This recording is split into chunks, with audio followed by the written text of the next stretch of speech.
Hello everyone, we are going to discuss about sequencing problem. So what does it mean? Now suppose there are some jobs which are denoted by J1, J2, etc. So there are some finite number of jobs which are to be processed on some finite number of machines. Suppose the machines are denoted by M1, M2, etc. So there are some finite number of jobs which are to be processed on this finite number of machines, and the order of the machines are already given. Suppose that the order of the machine is like that, from M1 to M2, etc. That means the jobs are to be processed on machine M1 first, then on machine M2, etc. So every job needs to be processed on these machines, and the processing time for each job on the machines are already given. So our target will be to arrange the jobs in such a manner that if we process the jobs on the machine in that manner, then the total processing time will be minimum. So our target will be to minimize the total processing time. So this is a problem of optimization. Now we consider some notations here. Now we denote small tij. This is the time required to process the ith job on the jth machine. As I have said that the time required to process any job on any machine is given, so these processing times are already given. So Tij, that means time required to process the ith job on jth machine, that will be given. As for example, if we consider T23, that means the time required to process the second job on the third machine. And since the machine order is given and the jobs are need to be processed according as the machine order, so it may happen that some machines may remain idle or slack. So there may be some idle time or slack times for a machine.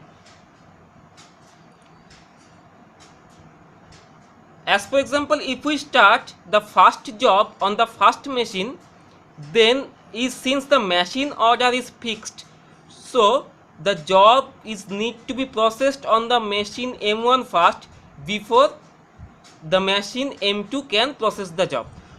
So the time when the machine M1 is processing the job J1, then the machine M2 will remain idle.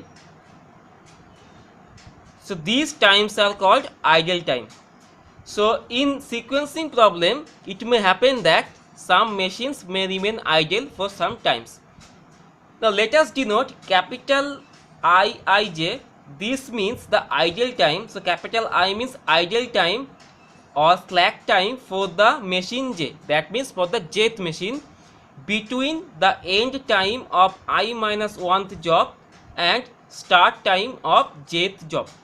So if we find that the machine or jth machine remains idle for some time between the finishing of the I minus 1th job and the start time of ith job, then this idle time is denoted by capital Iij.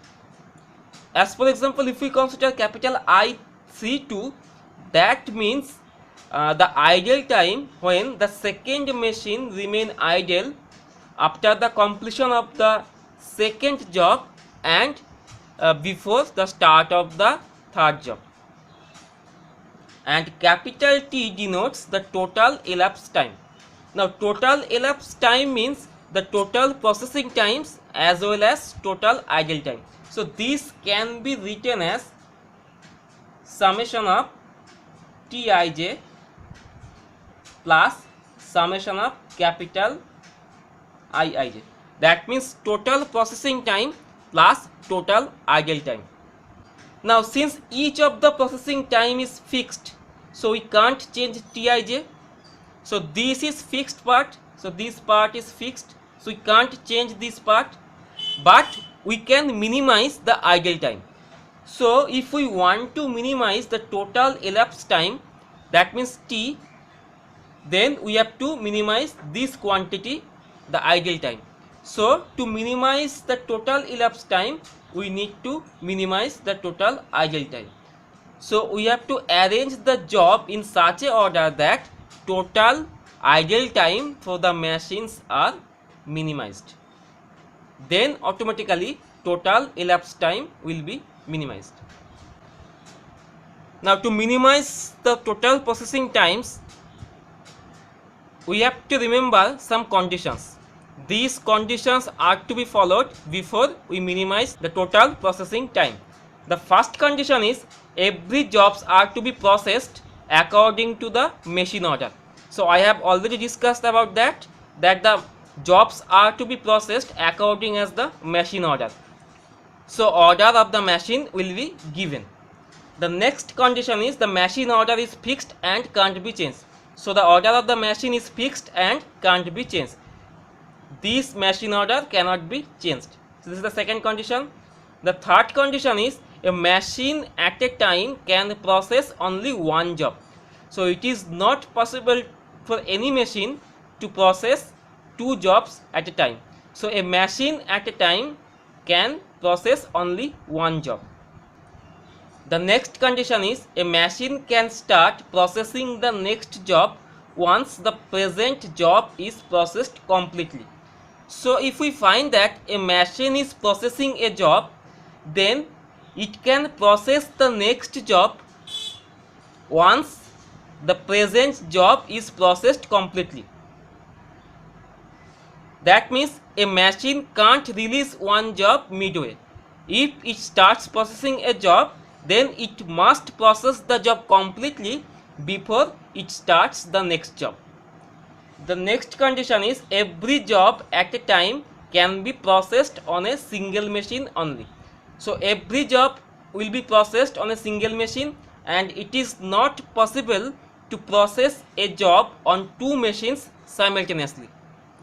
And the last condition is time required to move a job from one machine to another machine is small and negligible. That means once a job is completed processing on a machine, then it is at once ready to be processed on the next machine. So the time required to move a job from one machine to another machine is negligible. So we can't count that time. So these are the conditions we need to be remember before we minimize the total processing time. Now there is one algorithm by which we can find the optimal sequence of jobs and total processing time, and the algorithm is known as Johnson's algorithm. Now in this chapter we shall consider two types of sequencing problem. These are n jobs on two machines and n jobs on three machines. So in the next part we shall solve one example on n jobs on two machines. So see you in the next part. Until then, thanks for watching.